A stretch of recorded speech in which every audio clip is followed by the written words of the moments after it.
This is the Howling II. Your sister is a werewolf.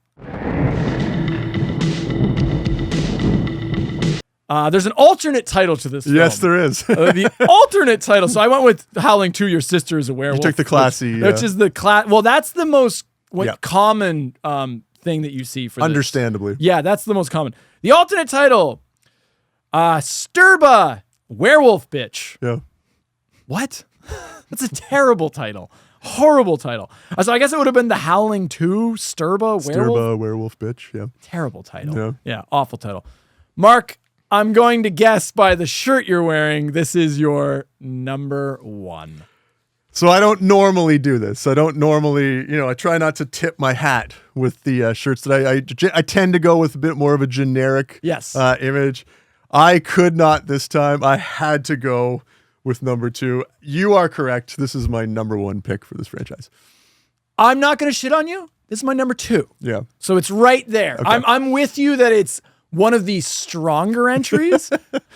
I don't like the tone change that this one takes, but now hearing you talk about Howling and how you thought it was kind of boring, now I get why you like this one, because this one is just fucking goes off the walls. This is the Cocaine Bear entry. Yeah. And we see this, the number two entries in some of these franchises. They go insane. They just have permission to go right off the rails. Children of the Corn 2. Right. Child's Play 2. Halloween 2. Yeah. Right. The Texas Chainsaw Massacre 2. Yeah. Yeah. The second entry often just goes insane. They're like, yeah, we see what you did there. We're going to go a completely Nightmare on Elm different Street way. 2, debatably, is also insane. Yeah.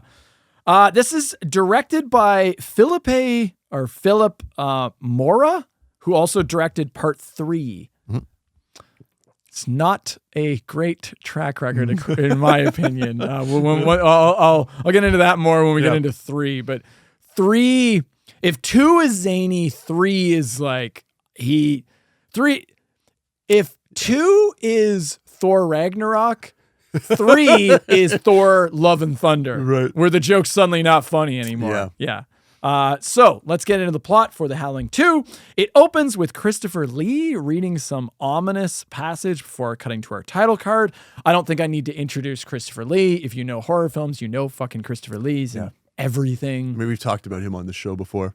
Have we? I think so. I don't actually think we have. No?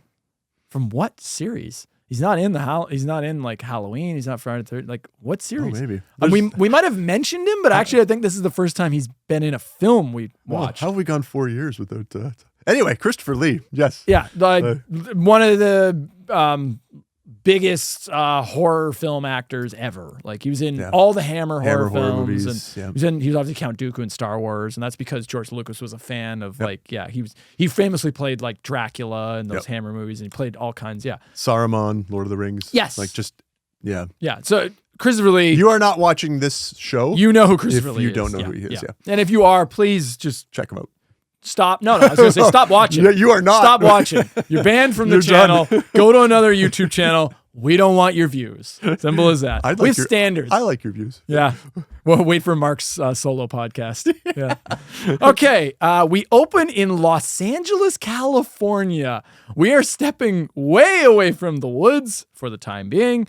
There's a funeral for Karen White, who's Dee Wallace's character from Part 1, we didn't mention this. The ending of Part 1, when Dee Wallace reveals herself as a werewolf, she makes a pact with Chris. Chris has the silver bullet. Yeah. And she decides she does not want to live as a werewolf. Yeah, that's part of the reason why she's so saddened by this. She knows what she's sacrificing herself. She's about to die. Yeah. And she becomes a martyr in a sense. Yeah. She becomes a martyr to try to save people. Yeah.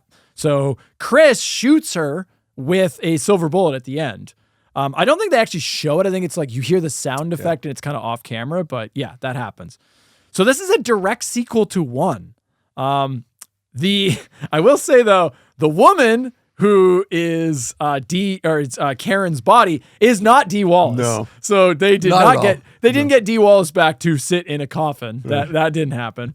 We're introduced to reporter Jenny, who's tasked with following up on Karen's mysterious death. We also meet Karen's brother, Ben, who Christopher Lee's character Stefan, or Stefan. Stefan, yep. Is it Stefan or Stefan? I think it's Stefan. Stefan? I think it's Stefan. Stefan Krosko, occult investigator. I'm going to go with Stefan. Yeah. And if you want to go with Stefan, it's okay. Well, it makes no difference. It's just two ways of pronouncing it. I don't care how he pronounces it. I care how I pronounce it. Okay. And I'm going to say Stefan. All right, fair enough. To me, Stefan makes more sense. So Christopher Lee's character, Stefan, reaches out to Karen's brother, Ben, and is like, oh, you got to keep in touch with me. There's more going on here. He's a cult investigator, right? There's a couple suspicious-looking characters at the funeral. Who are these guys? What are they up to? Jenny goes to speak to Stefan, who tells her that Karen is a werewolf before leaving. Cut to a concert for an 80s punk rock group. Do you know the name of this punk rock group? Is this a particular, it's not Oingo Boingo or something like that. Did you have a note of like, oh, these guys? No, they do have a name though. I didn't make a note of it, but. All right, sure. I'll throw it up on the screen right now. Who the hell they were. They were the Shitty Beatles. The Shitty Beatles. Isn't that from like Wayne's World, the Shitty Beatles? Yeah. Stefan is at the concert attempting to blend in, doing a horrible job, and it's Christopher Lee, and he's wearing, and I've seen this shot. Glasses on. He's wearing these iconically dorky glasses. I have seen this still many times, and I'm like, what fucking movie is this from? But there you go. It's from the Howling II. He's tailing one of the suspicious people from the funeral, the woman. The woman leads a group of horny punks out of the venue, and the whole group drives off. They arrive at some industrial building, and the woman signals ahead to her friends. The punk group is then attacked and killed by several werewolves. Ben is now following Jenny for some reason. I guess to get closure about his sister. Sure, because like he just kind of wants to know like more of what happened. The pair meet with Stefan, who reveals Karen was killed with silver bullets and reiterates his sister is a werewolf. You know what that means? No, what? This type of bullet, Mr. White, means your sister is a werewolf. They say the name of the movie. Yeah, there you go. But Ben isn't buying it, but Stefan presents them with Karen White's final broadcast where she transformed live on the air, which has been shot without Dee Wallace and looks like complete shit. They really couldn't just use the original footage? I don't care that you didn't use Dee Wallace to sit in a coffin, but you really couldn't just license the original footage? You're like, no, let's just reshoot it. It'd be cheaper. Like, really? And it looks way worse. Ben still doesn't believe it, but Jenny recognizes several news people in the video and confirms its authenticity. Stefan then presents them with images of the mysterious woman from the funeral and concert, Mariana. He then states that she is even more dangerous than a werewolf. She is immune to silver bullets, and only titanium will kill her kind. So they're tweaking the lore. He also speaks of a terrifying ancient werewolf woman named Sturba, who's about to have some grand birthday or some shit. That night, Ben and Jenny head to Karen's grave, believing someone is going to mess with her body. Meanwhile, Stefan preps to stake the body with a titanium or silver spike, I guess. I'm not sure which of these it was. I love this idea. I think that's so cool. We'll talk about it later, but I think that was a neat idea, like neat concept. Ben and Jenny arrive in time to stop him, but just then Karen reanimates as a werewolf, and then more werewolves attack them, but Ben fends them off with his rifle and revolver and silver bullets. One of the werewolves is still half alive, and Stefan interrogates him to learn Stilba's location. Now true believers, both Ben and Jenny vow to help Stefan on his crusade to kill Stilba, leading them on a quest to Transylvania. Ooh.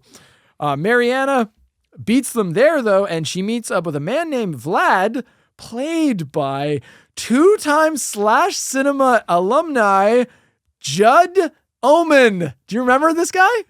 No. Which one? Mark, allow me to remind you. Yeah. He was in an episode of Freddy's Nightmares where he plays the relentless, powerful, merciless Avenger.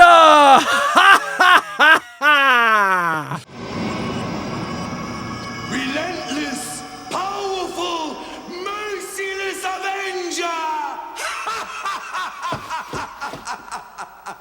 It's extra funny that you do that in your Red Riding Hood costume. In my cape. In my cape. Yeah. Do you remember that episode? Yeah, I do now. The Art of Death. Yeah. Yes. Yeah. He's Basically, the Merciless Avenger. Yeah. Judd Omen. Yeah. He was also in Pee-wee's Big Adventure. Right. Okay. He's the escaped convict guy. Yeah. What are the odds? What a connection. I'm shocked you missed that. Yeah. I can't believe you missed that. Yeah. Judd Omen, buddy. Yeah. 2-time / alumni now. Yeah. We then cut to a castle where some freaky ritual is being performed. An old lady sucks the life force from a young girl returning to her true form of Stilba, played by... what's her name? Sybil Danning. Sybil Danning, yes. Famous, big-titted actress Sybil Danning. She does this. She's in random sci-fi horror films where they show her tits. And just looks good. Like that's what she had does. a perfect set of big tits, and that was kind of her thing. Yeah. And I'm sure this is very derogative of her career, me talking like this, but I mean, she kind of was known for the one thing. And yeah. And they. Oh, I they know. milk We'll get it. into that. Yeah. Stilba meets Mariana and instructs Vlad to fuck her before whipping out her giant tits. Yeah. Yes. Within 3 fucking minutes of being on screen, Sybil Danning is topless. That's right. They hired her for a thing, and they used her for that thing. Yes. Ben and Jenny check into a local hotel. They get room 666. Of course they do. Fuck off. Yep. In town, they're celebrating the festival of the full moon because, of course, they are. Ben and Jenny almost instantly start fucking in their new room, so that happens. They rendezvous back with Stefan, who introduces them to the only people in the village who are not followers of Stilba. He tells them that the pair need to lay low in the village and keep an eye out for Mariana, who still is leading the group that's like Stilba's group. The werewolf colony become aware of Stefan's presence as Ben, along with a kick-ass little person, sneak into the castle. What follows is Stilba revealing Stefan is her brother, Jenny getting kidnapped by Stilba and her people because what else was she there for? Stefan and his group storming Stilba's castle, leading to a lame magical showdown of siblings. That is the plot of the Howling II. Mark's sister is a werewolf. Mark's favorite Howling film of all time. Mark, take it away. This movie is wild. It is. It is. Like, okay. There's always, we've had this conversation before. One of the things about doing this show that does kind of sadden me a little bit is every once in a while, we will find a gem hidden somewhere in these franchises that I just really wish I could have watched with Justin. And this is the one for this franchise. If the first one is the prestige picture, then this is definitely we're going to go another way entirely. You owe it to yourself to see this. It is a piece of trash, but is the best it's the best kind of trash that I could possibly explain. They made this movie in earnest, thinking that they were going to make the next great American horror movie, and they do not. There is so much cheese here. I cannot recommend this enough. It is so much fun. It is ridiculous. Like, if you liked the first Howling movie and you're expecting this one to be a sequel to that, it is not. It is not a Howling movie in that sense, but man, you're going to have a good time watching this.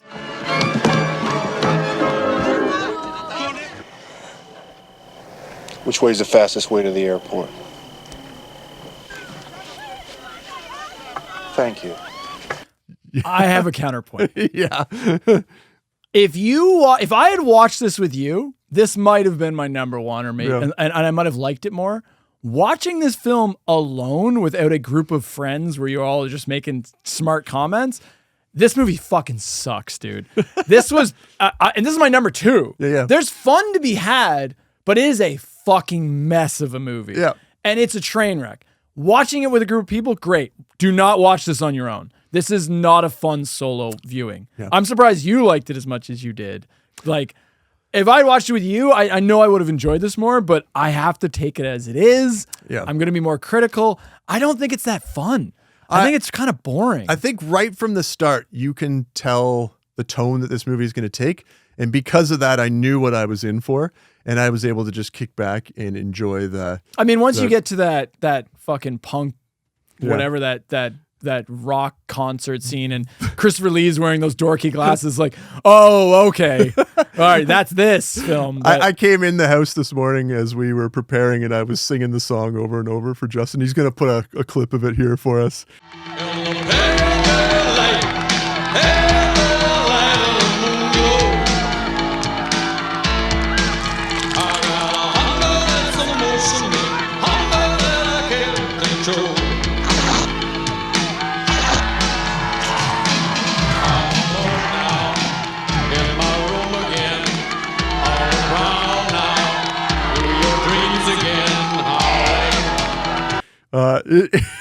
I love this song. I don't even think it's that good. I mean, we just interviewed John Alton. It is nowhere near that. Like, those are quality songs. Or you want to interview these dorks? This goes on the Slash Cinema soundtrack. Does it? It does. This fucking that song. Yeah. I didn't really dig this song as much as you did. I don't think it's that catchy. I think it's very generic. I think it's very flat. They play it 10 million times in this movie. Yeah. My understanding of, and I think part of the reason why the director of this one directs the next one in line is that he wanted to make this movie. There was so much interference, and after he sort of shot it, the production company sort of butchered his initial vision. That's part of the reason why I think he came back in the third one, because he wanted a second chance to really make his own. We got to see his original vision. Right. Oh. But this is what happens. This is what you get when you have two sort of conflicting sides trying to create a movie. You got a fucking mess. This is a fucking mess. Let's get into it. Let's get into it. Again, this is my number 2. I have some good things to say, but I have a lot of negatives. And I just want to say, this is my number 2. And this just speaks to the quality of this franchise that I already don't like the second one. Yeah. And I've ranked this number 2, and I'm telling you, I don't like it. So I would watch this one again before any strap others. in for what is coming, because you can already see the tone in my voice is about to shift, much like the tone of this series shifts. God. All right. How does this work as a sequel? So Karen's not dead? What the fuck? Did you catch this? Because they're like, the whole thing is they're like, oh, so it undoes the impact of the first movie. Because the whole thing is like, Karen sacrificed herself. They're like, no, Karen's body's going to reanimate. Why would it reanimate? If she got shot with a silver bullet. Yeah, so they killed her, but I guess the idea is they expect her to come back to life. Well, so what the explanation that I understood was Stefan, he has silver bullets, but he explains that if the silver bullets are removed, then they reanimate. So apparently when they did the autopsy on Karen, they removed the silver bullet that killed her. But then my criticism of that is, are you telling me that forever, if you shoot a werewolf, you have to leave that silver in them, otherwise they come back to life? Even though their bodies would rot and turn to a skeleton, you're telling me that when they become a skeleton and then that bullet just falls off and is no longer touching the skeleton, that flesh just returns and they reanimate? What a fucking stupid lore decision. It makes no sense. So it has to stay in their body forever or it doesn't count. Well, you're leaning towards one of the funniest aspects of this movie. They did not want to make. My theory is that the production team did not want to create a werewolf movie. They wanted to create a vampire movie, because a lot of this is vampire based. Stakes. You got to stake them with the titanium. No, it's you got to stake them through the heart. Well, I like that. That's cool. That's a cool idea. Them, I've never seen Transylvania. I mean, if you think about it, if the whole thing is like, oh, werewolf, you just have to pierce it with silver, then by that logic, I like that. This is probably one of the coolest things, is the idea of the silver stake works for me very well, because why wouldn't you be able to use it? Why couldn't you use a silver sword? Why couldn't you use Silver Surfer? Why can't the Silver Surfer? He's actually debatably the best. He'd be the most effective fighting werewolves. But like a silver stake, it's like, I never saw that before in a werewolf film, and I thought, oh, that's clever. Why wouldn't that work? Yeah, it's still piercing them. Yeah, it's because they wanted to make a I think that's movie. cool. Yeah. Actually, yeah, that was actually my next point, was that.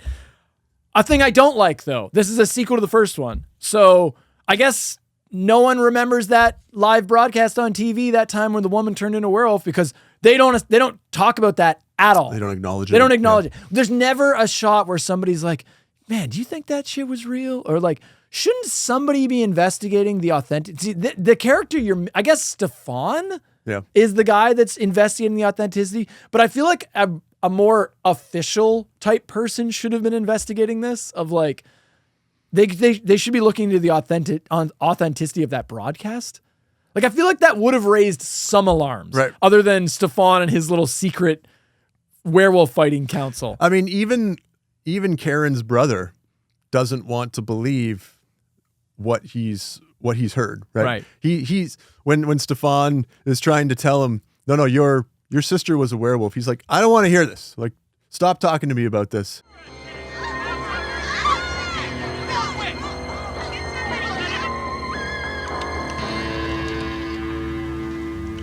It's a fake. That's not my sister. Ben, it isn't a fake. I recognize those people. Right. So if he is doubting it and he doesn't want to believe it, then you can imagine that the rest of the population wouldn't either, right? There is a huge tonal shift in this movie. It is just so much goofier than the original. It feels so different. We go from like, so the first one's kind of, it's very grounded. It's very simple. We're in this area and we've got some werewolves, but everything's played pretty straight. This one's like right off the bat. It's like, no, there's magic powers and like we're in a castle and like, oh, we have Stilba, the ancient original, the head vampire. I mean, werewolf, head werewolf who has powers beyond what any other werewolf would have. And they're changing the lore. And now we've got Gothic castles. That's right. And we're in dirty, lawless Transylvania. Yep, Transylvania. We've got Transylvania. We have another. This is another good example of a foreign production that we're in. It's always got to be a hellhole. So it's got to be this village that, of course, everybody's in on it, and the entire village worships Stilba. It's just so different than the first one. To me, it's too much of a curve. Yep. I do appreciate that it tries different things, but it also is a terrible film, so it doesn't succeed at doing those things. Yeah, there's all the there's this scene where she sort of raises her arms and there's like colored froth on the image, and then she shoots lightning out of her. Oh, just all the magical powers. Yeah. And by the way, yes, please. Her name is Stirba. Not Stilba. So if you could put some respect on her name. Were they saying Stirba? A woman called Stirba.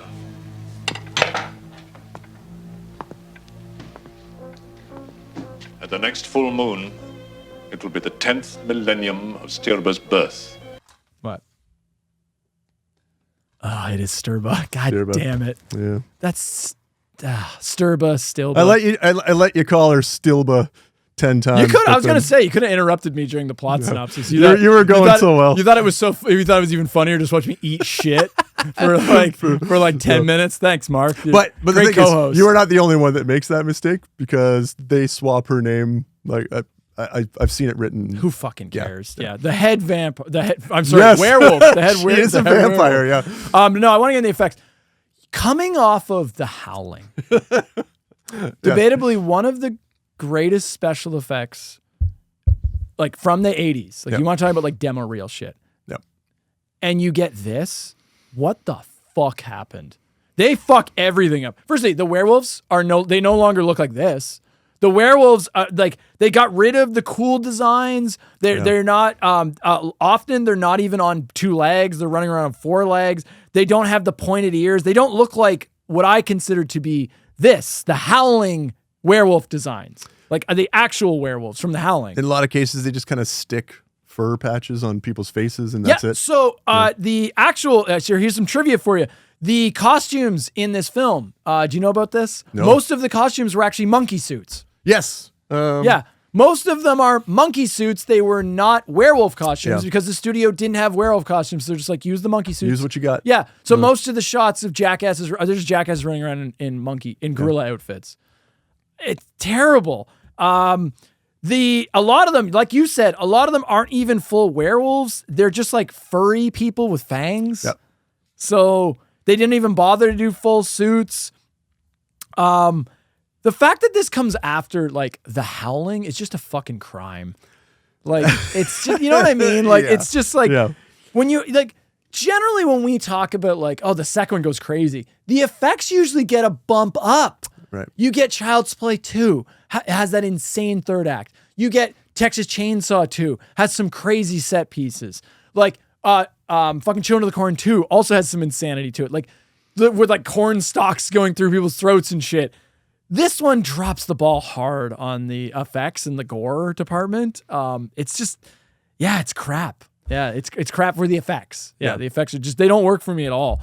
I don't like the minimalist designs on like, I know why they did that because it would have been more awkward to have werewolves fuck like they did in The Howling 1. That's like, right. Yeah, like that one doesn't look, it's one of the worst effect shots in the first movie that where it turns into the rotoscoped animation. Yeah, on it's all of a top. sudden it's animation in the first one when they have the two werewolves fucking. So in this one, they're like, all right, well, we'll just put we'll make them hairy. We're not going to do that. But they're still very, yeah. Which by the way, you want to talk about like smuttiness. There is a lot of smuttiness to this film. There are tits everywhere in this film. Yeah. Everywhere women are taking their tits out. This is smutty as fuck. Yep. This is doing it for somebody. It's not doing it for me, but like there's a lot of like sexual shit with the werewolves.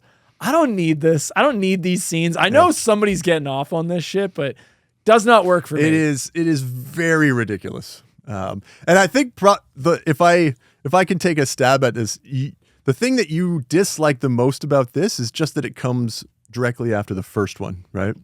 You're set up on such a if you're gonna call it Howling 2, I'm gonna judge you based on that. You didn't call it The Howling Reborn. Yeah. You're not a different movie. You are 2. Yep. So you are, and especially when it's not even like they reset everything and they're like, it's a new group of people. It's like, no, Karen's brother Bill. Karen's body is a plot point. So it's like, no, you took the baton. You recognize that the first one exists and that you are the next in line. So now you get held. I'm going to hold you to that standard as being a sequel. Yeah. Mark, what else do you want to talk about? What do you like? You love this film. I mean, I only have one more thing I want to talk about, but it's a big thing. The number one thing that works for me, the coolest addition to the lore, and it never comes back again. The werewolf hunter, Stefan. Yeah. That is so fun.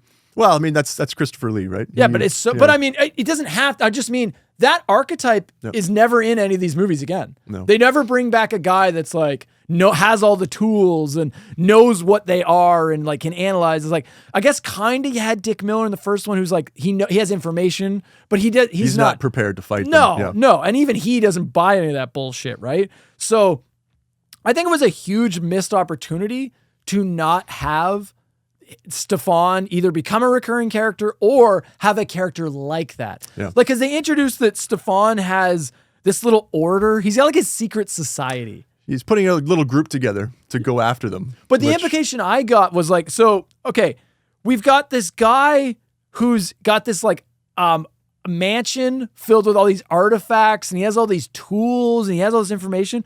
Who's funding this? Oh, he's Batman. Right. Where does he get this money? You know the answer? Who fucking cares? Yeah. Fuck you. It's awesome. It's fun. It's cool. But he's got this like this one-man crusade. But the implication I got was that he is a part of a larger secret society that has existed since the beginning of Werewolf, whatever, right? So his funding comes from, let's just say, the church. Like, sure, it's an arm of the church. Because often in vampire lore shit, it's like the church has a secret group that fights, against the forces of evil. Right. So sure, he's a part of this. That's a fun idea. That works for me a lot. And Christopher Lee fucking nails it. Silver bullets are useless against such creatures. Quite useless. Only titanium will kill them.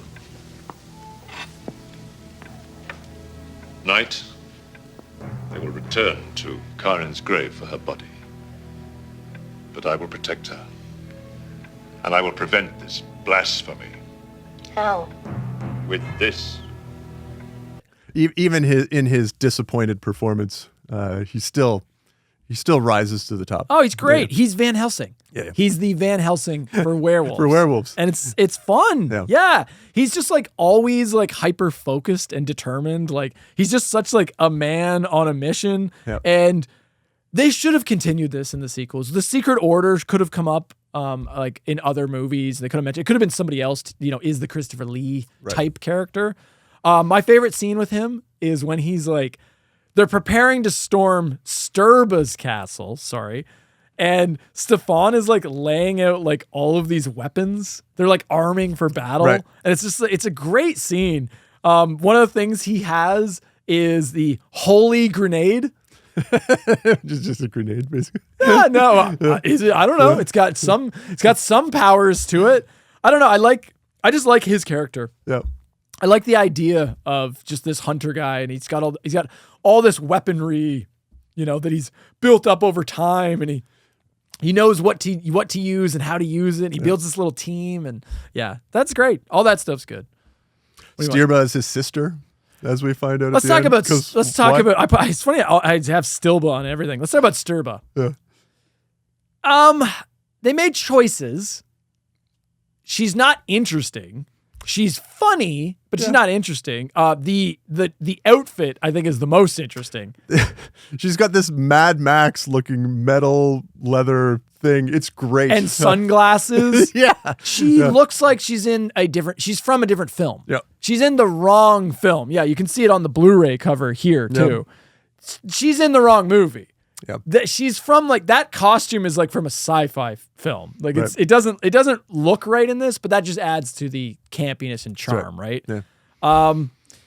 I don't mind this idea, like the head werewolf that has like magic powers and can do a little bit more than what a traditional werewolf. Like, I don't even mind that, like you were saying, like they tried to make a vampire film but just made it werewolves. That's okay. Yep. I don't mind that. You've got blood cults and blood sacrifice and blood rituals. Yeah, I don't mind that idea. There's the one little guy I liked. There's like the little person who like storms the castle with Ben, and he's fucking awesome. Yep. And then unfortunately he gets killed. Yep. His death's actually pretty brutal. She like uses lightning powers on him, and like his eyeballs burst.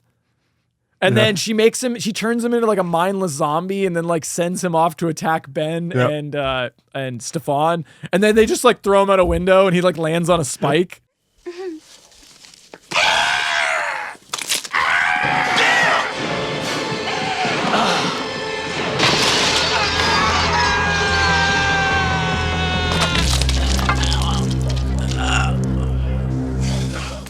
I liked that little guy. I think the little person deserved better. Yeah. I don't know. I liked him. I wish that they'd kept him more.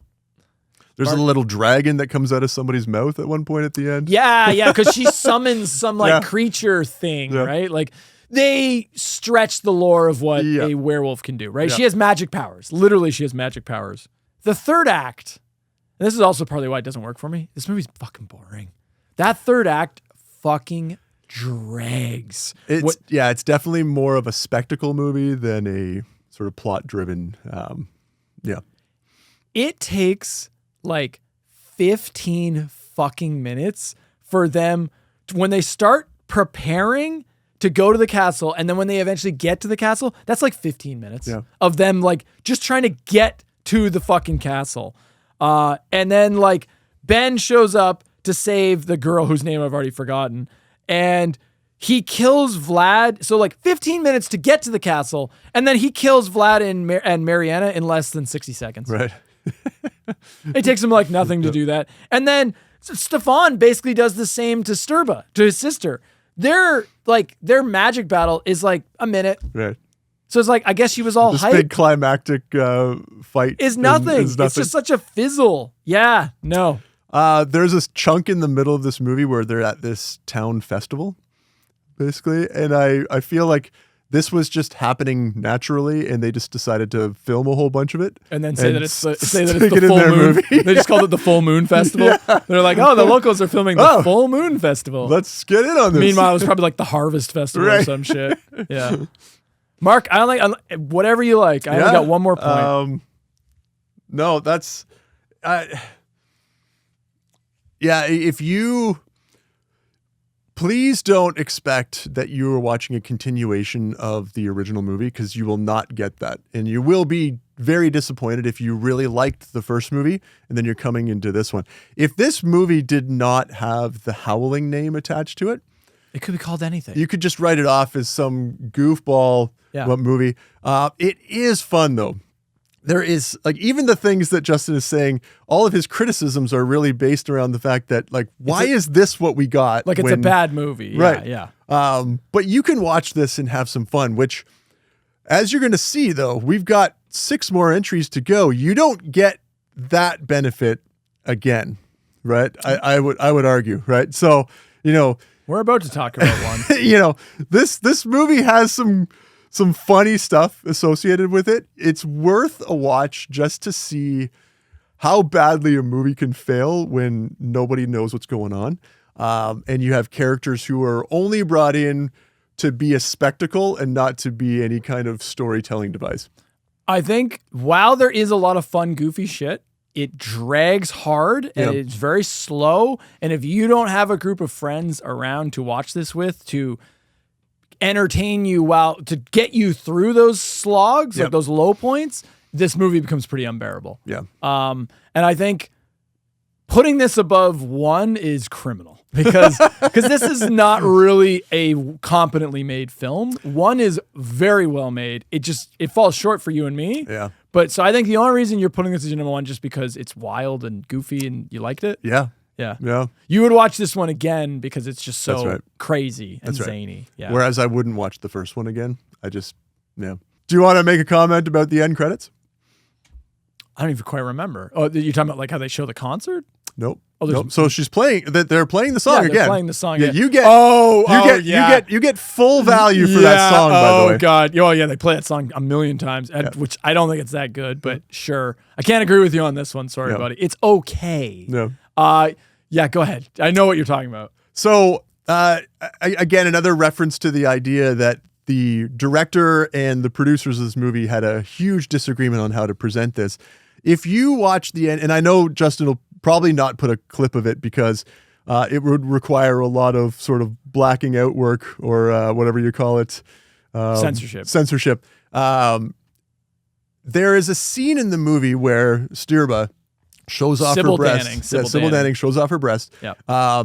They take that sort of 3-second clip and they repeat it. I think it's 10 times. No, I think it's like 17 times. It's something stupid. Yeah. Like they just keep going over the credits at the end of the movie. It keeps cutting to this shot. Right. Just over and over and apparently over. She didn't want, she was like kind of at this point a little sick of being typecast as like the bimbo type character that shows her tits, right? Like she was tired of being like, oh, you just hired me to show my tits. Yeah. So she didn't want to do a lot of nudity. And then they were basically just like, all right, we'll just film this one scene. And then we're going to reuse it over and over. Yeah, if you ever wanted... It speaks to the sleaziness of this production. If you ever wanted a definition of exploitation, this is it right here. Right? Oh, yeah. It's a bit much. Yeah. So... fuck this film. It's my number 2 because but go see it because it's about to get way worse.